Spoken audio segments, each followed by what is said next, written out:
Today, Riley and some friends are going to help us out with algebraic expressions with two operations. We want to get going right away so this doesn't take so long. So let's begin. The first thing we want to do with any word problem is read it before we take notes, before we circle anything. Read it straight through to get an idea of what's expected. So let's read this together. A carton of eggs has E eggs. Brenda has 3 cartons of eggs. She broke 4 eggs and threw them away. Now write an algebraic expression to represent the number of eggs she has now. That seems pretty easy. Let's get started. You don't want to see me when I'm angry, so do your math. This time when I read the problem, we're separating it into parts. First, we see that there's a carton of eggs with E eggs. I'm pretty sure E is important here, so I'm going to circle it. I also know that Brenda has 3 cartons of eggs. I'm pretty sure that's important too. And that she broke 4 eggs and threw them away. The last part of my directions, which also are important, I am writing an algebraic expression to represent the number of eggs she has now. Remember, an algebraic expression does not have an equal sign. We're just setting up the problem. The next step is to put the problem in our own words and to visualize in the mind what exactly is going on. I know that there's E eggs in a carton. That's a carton. I don't know how many eggs are in that carton. So there's an egg carton, and I don't know how many eggs are in it, so I'm just calling the number of eggs E. Next, Brenda has 3 cartons of eggs. She has 1 carton. There might be more than 4. I don't know. This is actually E. 2 cartons. Let's face it, she has E in there too.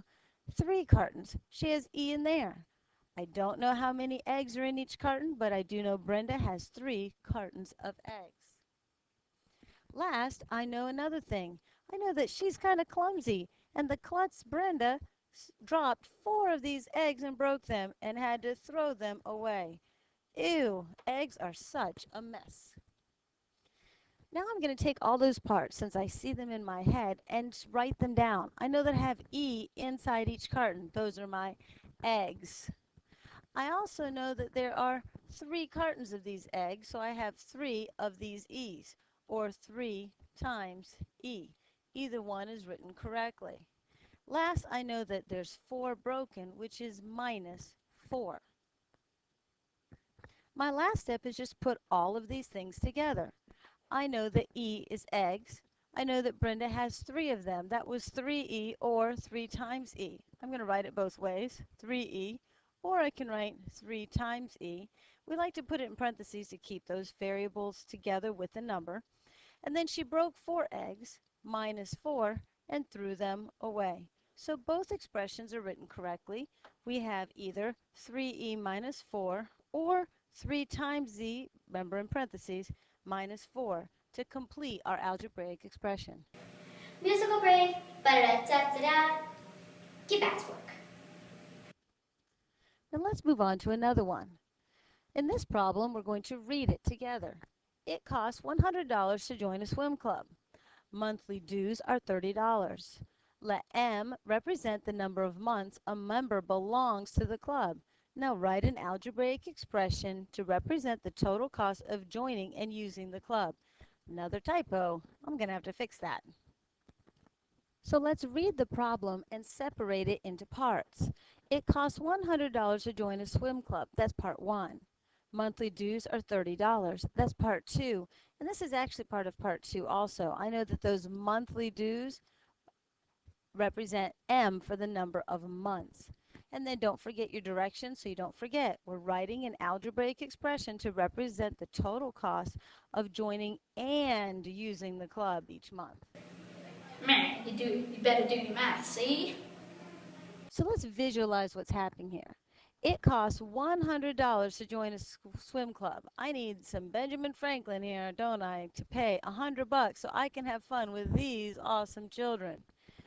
It's going to cost me $30. That's a 20 plus a 10 every single month in order to belong to this club. I am going to need a summer job.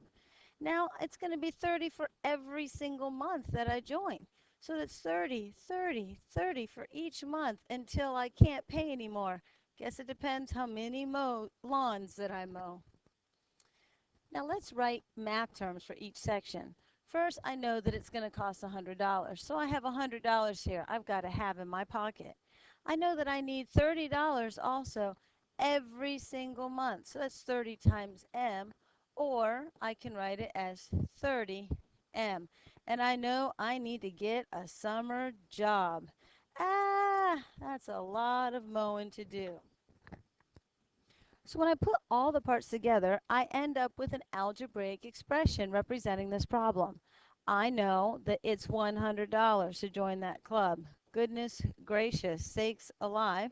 And I know that I'm going to have to make sure I pay $30 a month, or I'll have to pay, in parentheses, I can write $30 times each month that I'm there.